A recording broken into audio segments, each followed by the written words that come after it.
Hello everyone. आज हम पढ़ने वाले हैं Swaraj in the plantations.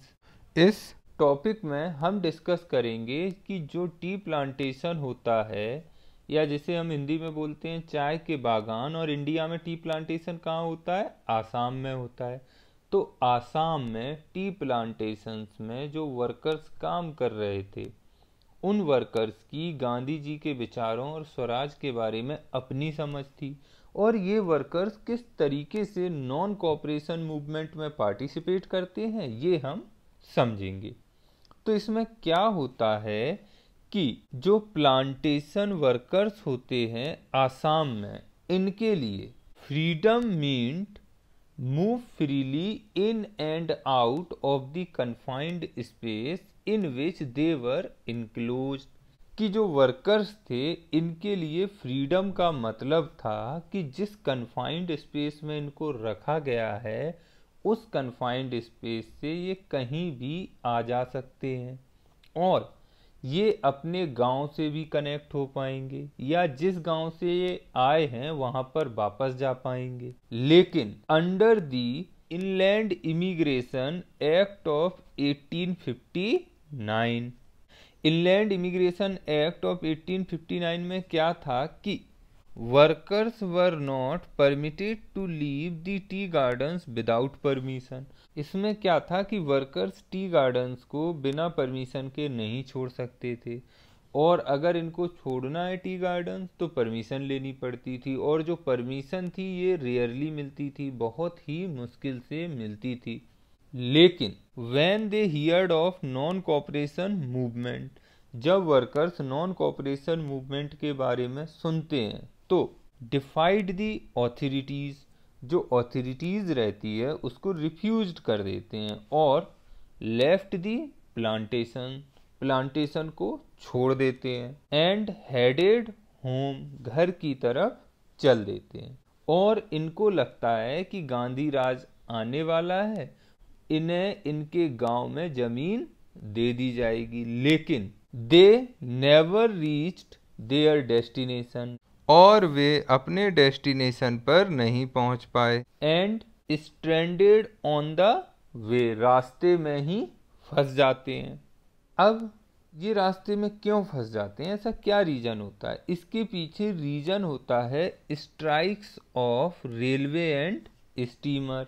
Railway और स्टीमर की होती है स्ट्राइक, स्ट्राइक होने के कारण वो रास्ते में फंस जाते हैं, and caught by the police, police के द्वारा पकड़ लिए जाते हैं, एंड बीटन अप, और इन वर्कर्स की बुरी तरह पिटाई हुई। इसके बाद the vision of these movements were not defined by the Congress programme.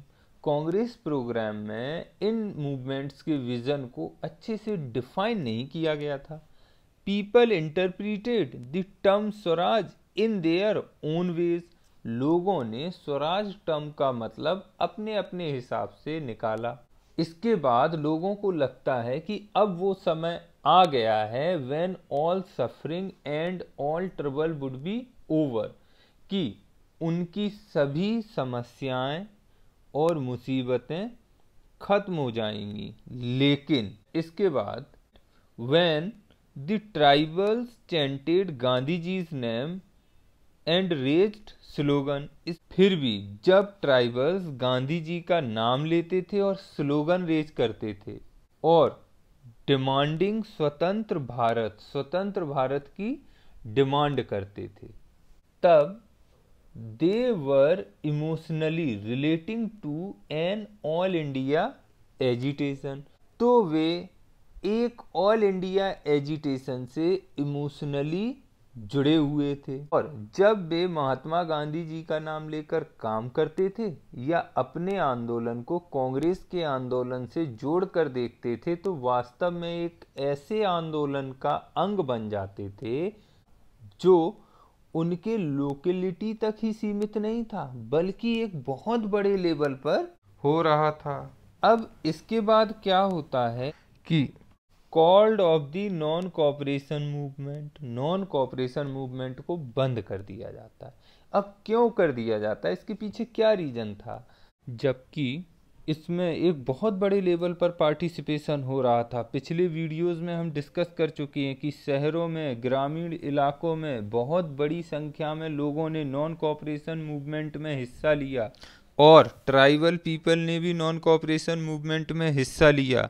फिर ऐसा क्या होता है कि इस मूवमेंट को बंद कर दिया जाता है, इसके पीछे क्या रीज़न होता है, ये हम इस टॉपिक में समझेंगे।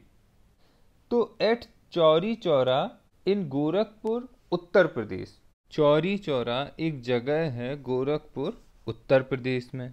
यहाँ पर क्या होता है कि a peaceful demonstration turned into a violent clash with the police.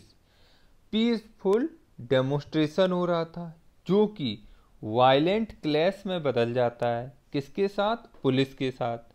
Police के साथ जो ये पीसफुल डेमोस्ट्रेशन हो रहा था, इसका टकराव होने लगता है। क्यों होने लगता है? इसके पीछे रीजन होता है, क्यों क्लैश हो रहा है पुलिस के साथ इसका, पीसफुल डेमोस्ट्रेशन का।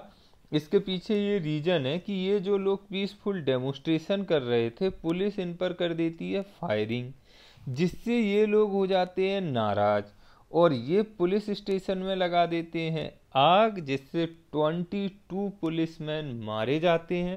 हियरिंग ऑफ द इंसिडेंस, जब गांधी जी इस घटना के बारे में सुनते हैं तो Gandhi ji called a halt to the non cooperation movement. Gandhi ji non cooperation movement को रोक देते हैं। क्यों रोक देते हैं?